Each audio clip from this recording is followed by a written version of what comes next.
Carla Bacigalupo, ¿cómo le va? ¿Cómo está, ministra? Buen día. Muy bien, Carlos. Muchas gracias por la invitación. Un saludo a todos. No estoy entendiendo muy bien. Acá dice abogada Carla Bacigalupo, actual ministra de Justicia. ¿Era magistrada? Hasta hace poco. ¿Verdad? ¿Ya renunció o con permiso? No, soy magistrada en realidad con permiso, Carlos. ¿Y se puede hacer Ambas cosas. Bueno, en realidad es una facultad totalmente discrecional del presidente de la Corte Suprema de Justicia. Existe una acordada que establecen los permisos. En base a esa acordada y la facultad que tiene el presidente de la Corte Suprema de Justicia, me ha otorgado el permiso en este caso. Independientemente de lo que pueda decir la Constitución, porque creo que la Constitución habla...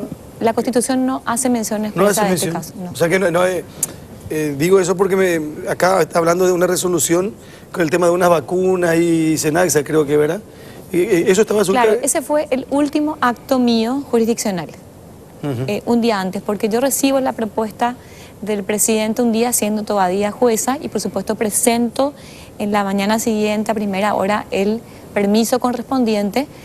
Por supuesto el presidente de la República hizo la petición correspondiente al presidente de la Corte Suprema de Justicia directamente y yo ya presenté el permiso correspondiente al día siguiente. Pero ya venía trabajando en el ministerio. Claro, te explico, Carlos. Por favor. Ingresé al Ministerio de Justicia. Yo tengo en realidad una carrera de muchos años en el sistema de justicia.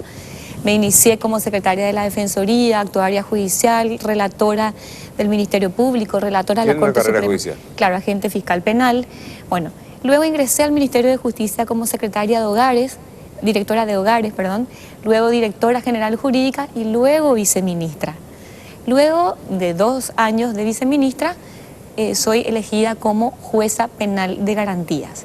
Y ahí duré 6 meses en mis funciones hasta que el presidente de la República, ante la renuncia de la ministra Sheila Abed, me propone ser ministra de Justicia ante la propuesta, y eso quiero recalcar, de la ministra de Justicia. Porque en realidad, cuando le piden a ella una sugerencia, una opinión, ella dice, ¿quién mejor que...? Así mismo, Carlos. Y tengo que destacar que esta es una apuesta del presidente de la República a lo que tanto reclamamos siempre, la continuidad de la política pública. Porque con la ministra de Justicia, con la exministra, realmente trabajamos muy duro. Toda la reforma penitenciaria la trabajamos juntas, muchos proyectos de reinserción lo hemos logrado juntas y realmente agradezco muchísimo la confianza depositada por Sheila Abed en mi persona y por el presidente de la República al apostar a la continuidad de las políticas públicas y a estos cambios que se vienen viendo ya en todo lo que hace al sistema penitenciario y sobre todo a la reinserción. Ministra, ¿a qué se reduce? Porque antes era Ministerio de Justicia y Trabajo. Todos sabemos que después se quedó Justicia por un lado y Trabajo tiene otro responsable. ¿Cuál es la principal función del Ministerio de Justicia? ¿Es así como su nombre lo indica? O si puede entrar en detalles para repasar nada más y para hacer memoria, porque ya algunas obligaciones ya no tiene, porque al dividirse o al separarse ya no tiene. Hoy, ¿cuál es la prioridad o cuál es la función principal del Ministerio de Justicia? Bueno, por supuesto, el sistema penitenciario es una gran parte del sistema de justicia y la función indiscutiblemente principal del Ministerio de Justicia, la administración de todo lo que es el sistema penitenciario. Por supuesto, también tiene otras funciones importantísimas como las casas de justicia, que hoy hacen todo lo que hace al acceso a la justicia de las personas, llevar la justicia a las personas en las casas de justicia del interior, todo lo que hace al acceso a la información pública. También tenemos una dirección importantísima y está liderando el Ministerio de Justicia también ese aspecto. Y también, por supuesto, registro civil, que como ustedes sabrán todavía depende del Ministerio de Justicia y realmente cumple una función fundamental en todo lo que hace al registro y la identidad de las personas.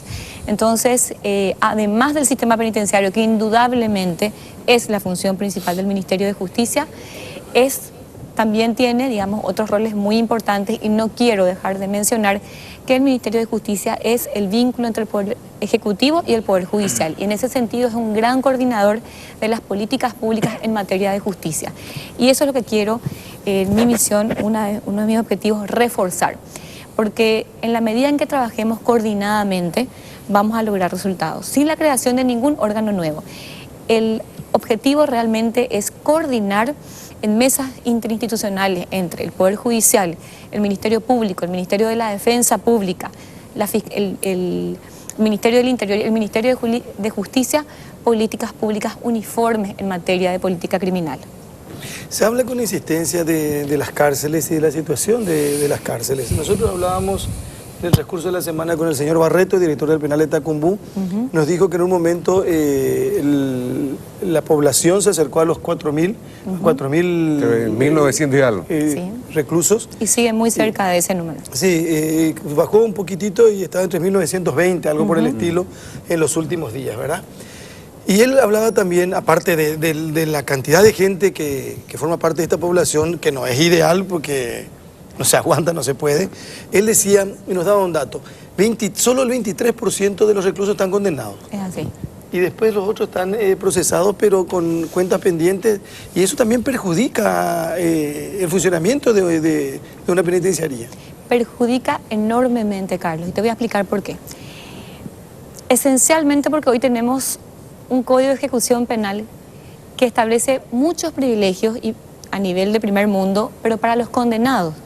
Entonces, tenemos solamente un 23% de condenados, es un pequeño porcentaje de las personas que pueden ser beneficiadas con esos privilegios establecidos en el Código de Ejecución Penal, que como ustedes saben es un código de primera, una ley de avanzada, pero es, digamos, casi letra muerta porque no puede ser aplicada a la mayoría de la población penitenciaria, solamente a un pequeño número de personas. ¿Y por su cartera qué se puede hacer, digamos, para aumentar ese porcentaje de condenados, para que miles de reclusos ya sepan su realidad y por qué no también ir despoblando un poco nuestras superpobladas prisiones?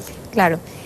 Déjame un poquito referirme a lo que decía Carlos, Aníbal, es, como también decías, no solamente que no se puede aplicar el Código de Ejecución Penal, sino que también eso, digamos, que dificulta la administración del sistema penitenciario, porque las personas que no tienen una definición de su proceso son personas que no quieren adherirse a ningún proyecto de reinserción, están en una situación de incertidumbre.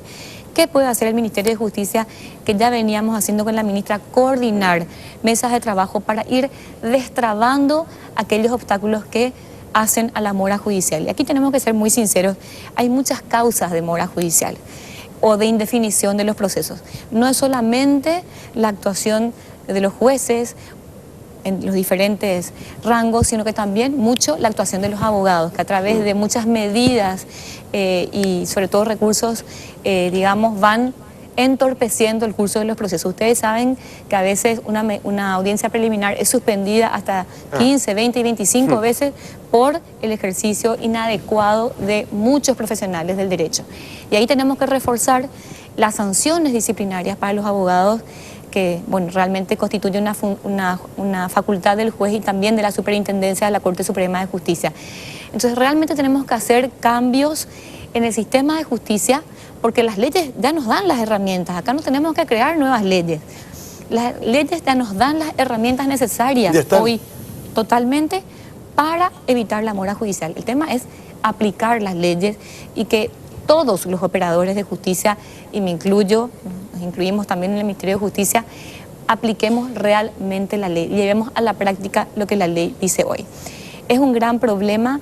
Tenemos realmente uno de los números más bajos de América Latina en personas condenadas, y realmente hay países que ya han superado esto y que han ya revertido estas cifras y ya tienen más personas condenadas que procesadas, pero en un trabajo coordinado. Si no se realiza un trabajo coordinado, Ministerio Público, que es el titular de la acción penal pública, el Poder Judicial, el Ministerio de Justicia, el Ministerio de la Defensa Pública, que tiene a su cargo la defensa de los reos sin recursos, que es importantísimo, es un órgano clave para el avance de los procesos, no vamos a poder lograr resultados. Y ahí esa es la función primordial del Ministerio de Justicia, de coordinar eso y de tratar de llevar realmente un trabajo coordinado y sostenible, de tal manera a que no sean una o dos reuniones, sino que sea una política ya adoptada por todos los órganos del sistema de justicia. Y cuando se habla, por ejemplo, de la necesidad de nuevas cárceles, esa también es una cuestión que siempre se habló, se dijo, pero no se hace tampoco. ¿Por qué? Bueno, Carlos, ese es un tema muy importante y quiero recalcar que tengo la instrucción específica del presidente de la República de trabajar con un equipo técnico que ya está conformado en la construcción de nuevas cárceles. Hoy tenemos un hacinamiento de 5.000 personas. 5.000 personas en hacinamiento tenemos hoy. Necesitamos paliar esta situación hoy, es decir, necesitamos nuevos espacios. Y por supuesto después tomar las medidas de fondo para que no siga, para que no aumente el encierro de personas, porque estamos atacando un síntoma y no el fondo realmente del problema, ¿verdad? Pero lo cierto y concreto es que hoy tenemos que generar nuevas plazas. Nosotros habíamos proyectado la construcción de 2 cárceles nuevas, una en Ciudad del Este y otra en Emboscada.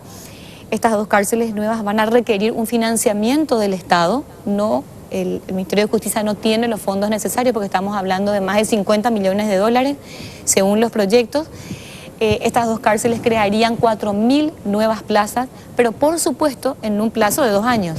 Porque como ustedes sabrán, la construcción de cárceles lleva un proceso prudencial de construcción de aquí a 2 años. Entonces, estamos trabajando en eso, pero también en crear medidas actuales, es decir, buscar soluciones creativas ahora, porque ahora tenemos que paliar las 5.000 personas en hacinamiento. Entonces, ahora en un mes más estamos inaugurando 1.500 nuevas plazas, con las ampliaciones que ya realizamos en diferentes penitenciarías del país. Estamos hablando de Misiones, Coronel Oviedo, Pedro Juan, San Pedro y Concepción. 1.500 nuevas plazas en total. Ahí nos quedan todavía 3.500 personas en hacinamiento. Estamos buscando soluciones creativas, nuevas ampliaciones, porque tenemos que paliar esta situación ya. Y luego, por supuesto, con este nivel de aumento, porque estamos hablando de un aumento de la población penitenciaria de 2.000 por año prácticamente. Entonces, de aquí a un periodo de 2 años ya vamos a tener la población para poblar, digamos, las cárceles nuevas. Me explico, entonces es una cuestión de ahora, es una situación urgente que tenemos que paliar y también ya a futuro con la construcción de las cárceles nuevas. Por supuesto, como vos decís, no es la solución y quiero recalcar que los países que han disminuido los niveles de violencia en la sociedad son aquellos países que han reforzado sus sistemas de prevención en educación, salud y en el caso de que ya se produzca el conflicto, han reforzado las medidas alternativas y sustitutivas a la prisión. Usted como fiscal, como ex fiscal, ahora jueza con permiso, ¿no cree que hay un abuso de la figura de la prisión preventiva y por eso es que hay superpoblación en las cárceles? Un total abuso, Aníbal. Y ahí te quiero explicar que son varias las causales de ese abuso de la prisión preventiva. Nosotros por Constitución Nacional, la prisión preventiva debe ser la última ratio. Eso lo dice expresamente la Constitución Nacional, el Código Penal, el Código Procesal Penal, el Código de Ejecución Penal nuevo, establece claramente que solamente en casos de peligro de obstrucción o de fuga debe decretarse la prisión preventiva. Sin embargo, se ha dictado una ley, la Ley 4.431 del año 2011, en la que se establece que en cualquier caso de crimen o en el caso de que la persona que caiga por un delito pero tenga un antecedente por crimen, indefectiblemente sí o sí adentro tiene que entrar en prisión. Y por supuesto esto limita la facultad discrecional que tienen los jueces de establecer en cada caso si hay peligro de obstrucción o fuga. Es una casi medida de prisión tasada. Entonces, por supuesto, eso hace que los jueces estén constreñidos, por supuesto, en su función y en casos de crímenes o de antecedentes por crímenes ya directamente otorgan prisión preventiva.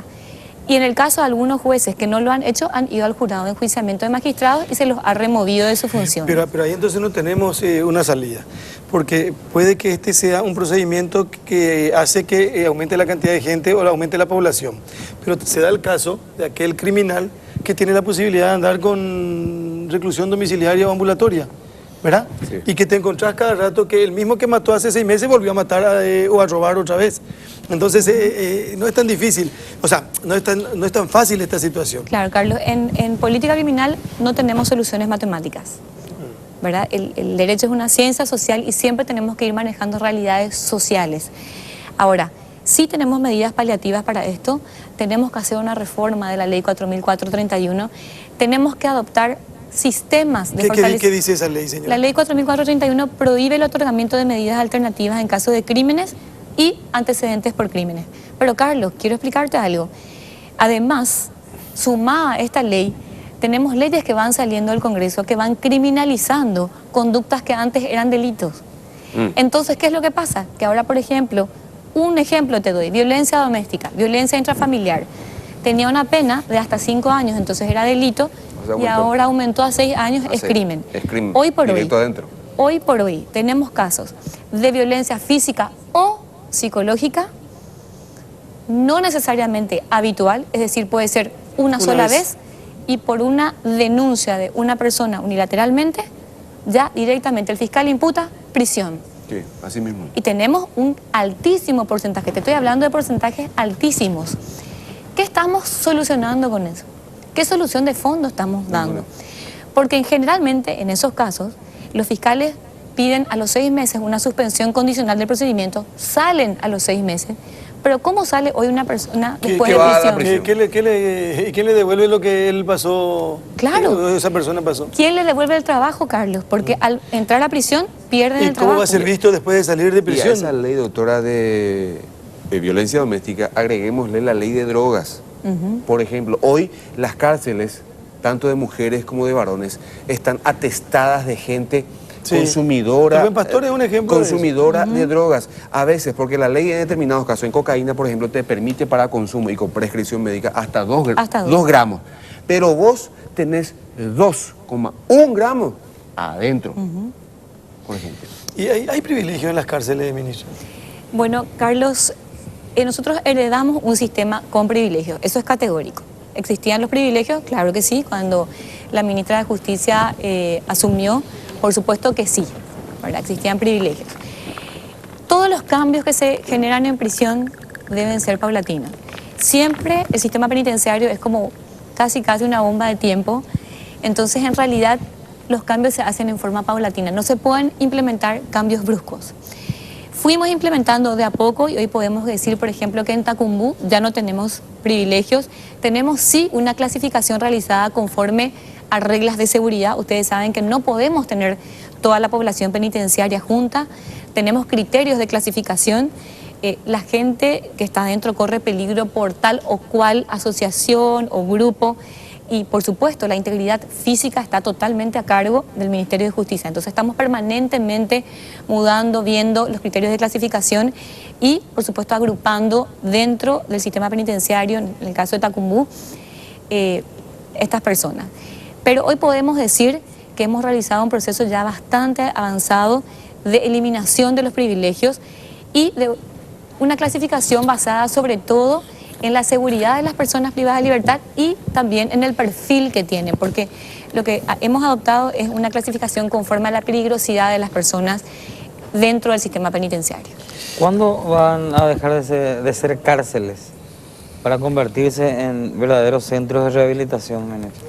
Bueno, en ese sentido, Víctor, quiero hablarte positivamente, si me permitís. Nosotros con la ministra Sheila Beth ya iniciamos lo que vos estás diciendo. No te puedo decir que hoy son centros de reinserción 100%, porque como yo te digo, los cambios son graduales, es un gran desafío implementar reinserción 100%. Pero te quiero contar que hoy tenemos casi la mayoría de la población estudiando con programas del MEC que nos apoya de una manera impresionante. El SNPP, que está ofreciendo oficios de diversas gamas a toda la población penitenciaria. ONGs, iglesias que trabajan con las penitenciarías, porque el apoyo espiritual, el apoyo de las iglesias es fundamental para las personas privadas de libertad. Hoy te puedo decir que la mayoría de la población penitenciaria estudia o trabaja. Hemos implementado talleres de reinserción adentro, hemos habilitado postpenitenciarios. Tenemos empresas que hoy están trabajando directamente con exconvictos y quiero por favor citar algunos ejemplos que yo llamo actores del cambio o protagonistas del cambio. Y voy a citar algunos ejemplos muy buenos. Supermercado del Pueblo, del señor Dávalos, que ya contrató a 15 de las que hombres, salieron, ¿no? Pero antes 15 hombres 15 que varones. ya están trabajando en los supermercados del pueblo con él, y ahora a 22 mujeres indultadas. El lunes tenemos un encuentro justamente con las mujeres que ya van a asumir las funciones en el supermercado del pueblo y es realmente una persona... van a entrar? Estas que salieron. Bueno, de estas 22 justamente el lunes se hace la prueba y se les el cuestionamiento de, o sea, el cuestionario de si van a entrar o no, ¿verdad? Porque también hay algunas personas, algunas de ellas que tienen otras propuestas. Pero las puertas del supermercado del pueblo están abiertas para las 22 y si las 22 quieren van a ingresar. Acosta también. Anoche hablé con Víctor, él está ahora de viaje y me comentaba su experiencia maravillosa con 25 expresidiarios que forman ya parte de su plantel. Sí. Él los introduce primero con un programa de formación en valores, porque él los introduce de esa manera, y me decía, Carla, la experiencia es maravillosa, quiero seguir apostando a esto, y ya luego lo vamos a institucionalizar, vamos a hacer un convenio. Romy, de peluquería, Romy Allers, que realmente apuesta a la reinserción de una manera impresionante, ha realizado un trabajo impresionante. Ignacio Ibarra, de Fujikura, que ha hecho la cárcel industrial. Y a un nivel microscópico, mucho más chico. Yo le puedo decir que en mi barrio yo tengo un amigo que tiene una microempresa y él tiene también dentro de su staff personas que de una u otra forma estuvieron encerrados, digamos, y hoy día son los que más porcentaje, digamos, le generan en productividad. Es que es así, Víctor. Solamente hay que darle, probablemente nosotros mismos los que decimos somos ciudadanos, sí, ¿verdad? Pero no es darle tan la fácil. Confianza. No es fácil. Yo no voy a decir, yo conozco otra empresa también, nosotros estuvimos en una empresa alguna vez, o sea, hemos recorrido tantos lugares, por eso no voy a decir, pero no tengo autorización, que también sé que esa gente decidió alguna vez darle un espacio, una oportunidad a la gente que recuperó su libertad. Pero no es fácil porque llama la atención, pues, de todo, famoso del cuchicheo, este estuvo, o esta estuvo, y parece que ya se le limita la posibilidad o el derecho que tiene de reivindicar la persona, ¿verdad? O de reivindicarse. Pero es muy bueno lo que se está contando porque tenemos que acostumbrarnos a eso. Uno se puede equivocar y de hecho uno se equivoca. Y una o varias veces en la vida, pero tiene que tener una oportunidad. Puede reinsertarse. De volver a formar Nosotros parte de la como sociedad tenemos que ser actores de cambio también. Protagonistas del cambio. Claro, totalmente. Y me dicen... Sí, perdón, Pablo. Sí. Carlos, a mí me preocupa un poco el tema de los fondos, esos 50 millones de dólares. ¿De dónde saldrían? Bueno, Pablo, justamente el equipo técnico que se conformó está trabajando con el Ministerio de Hacienda porque obviamente va a ser una decisión del Presidente de la República, del Ministro de Hacienda, de ver ya o sea, cómo vamos a financiar las cárceles. Va a ser un endeudamiento del Estado, obviamente, a través ya sea de bonos o de otras medidas que el Presidente y el Ministro de Hacienda consideren realmente la más viable, ¿verdad? Pero ese es el monto global que están manejando. Monto global, sí, aproximado, ¿verdad? Porque siempre hay ajustes que se hacen, pero entre las dos cárceles nuevas, que como ya expliqué, van a cubrir la futura vacancia que para ese entonces, la futura población que para ese entonces ya va a estar acumulada, ¿verdad? La idea es que realmente podamos frenar esto y que ya no tengamos 2.000 personas privadas de libertad por año, ¿verdad? Tenemos una población muy baja, 7 millones de habitantes, y encerrar 2.000 por año es una locura, realmente. Sí quiero contar que estos actores, estos protagonistas del cambio, yo creo que ya, Carlos, también se fueron dando porque hemos instalado de que realmente apostar a la reinserción es apostar al cambio. Y esto tenemos que seguir trabajando, y en este sentido ustedes los periodistas son una herramienta fundamental para generar ese cambio, porque ustedes son formadores de opinión y qué importante es mostrar que sí se puede. Cada caso de reinserción es un caso que muestra que sí se puede. Sí. Y por último, insiste la gente en este tema de la entrada y de delincuentes, la salida, y o sea, salen con cierta libertad condicional o provisoria, vuelven a cometer un hecho delictivo, entran otra vez y vuelven a salir. O sea, eso se tiene que alguna vez solucionar. Porque hay gente ligada a crímenes inclusive que tiene la posibilidad de estar otra vez en la calle.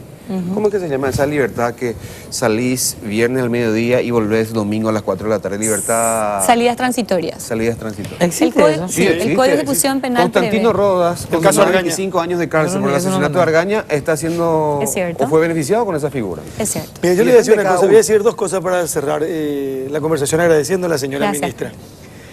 No sé cómo va a ser su función, pero da la percepción y tengo la impresión de que tiene mucho conocimiento de lo que habla y eso tranquiliza y es cierta garantía para que uno pueda decir hoy de que el Ministerio de Justicia está en buenas manos. Quedó en buenas manos. Y quedó en buenas manos. Pinta muy bien. Por eso. O sea, yo creo que ese es el término, porque uno no sabe lo que va a pasar mañana ni pasado, ¿verdad? Pero tiene conocimiento, sabe, maneja lo que es la ley, maneja la información judicial. Y el otro tema es mucho menor, porque es probablemente el único gobierno en donde dos hermanas sean ministras. Sí, la ministra de Turismo. Y si me permitís, por favor, puedo hacerte una aclaración que me encanta que saques ese tema porque realmente es una coincidencia impresionante. Pero son hermanas, primero. Somos hermanas. No, pensé que me equivoqué ahí. Orgullosa digo que soy hermana de la ministra de Turismo. Y en el caso de las dos se dio una casualidad impresionante. Porque en el caso de la ministra de Turismo, Liz Kramer, que fue su antecesora, fue la que le recomendó como la única que podía ser su sucesora porque seguía su misma política pública. Así mismo. Y el presidente de la República, apostando a la continuidad de la política pública, le nombra a Marcela Bacigalupo por pedido e indicación de la antecesora. Y en mi caso se dio exactamente el mismo caso. Sheila Abed pidió expresamente al presidente de la República para la continuidad del plan de reforma penitenciaria Carla Bacigalupo porque ya trabajó con ella. Entonces realmente es una coincidencia. Realmente No, pero que agradecemos mucho. Pero quiere decir que tenemos políticas públicas. Tenemos continuidad que hay que de políticas agradecer. públicas. Yo le decía lo de su Totalmente, hermana porque simplemente es una cuestión llamativa. Pero no es el único caso. Creo que en la época de, creo que los hermanos Argaña también llegaron a ser ministros, no. Ministros o cargos públicos. El que pudo Nelson fue Nelson ministro, no Félix. No, otro, él era concejal municipal. No, por eso digo. Por eso digo, no hay como bueno, ministros. somos Digo, las dos. me parece. Pero allí fueron otros factores los que hicieron que Que uno llegue a ese... dos hermanos estén cumpliendo funciones en la administración pública. De hecho, estamos trabajando mucho y ya trabajábamos antes con la Senatur. La Senatur apoya de una manera impresionante la reinserción. Todos los termos y todos los productos en cuero son realizados por los internos de Tacumbú y son llevados a todas las ferias internacionales del mundo. Y bueno, es un apoyo muy importante que tenemos también de la Senatur en ese sentido. Pero como tío Carlos, orgullosa de la ministra que creo que está también desempeñando un papel muy importante, muy comprometida. Ministro, gracias. Y que tenga éxito, como le decíamos al ministro de Agricultura, porque si hay éxito quiere decir que se trabaja bien, funciona bien y el país necesita de eso. Muchísimas gracias, Muy Carlos. amable por venir. Muchas gracias a todos ustedes.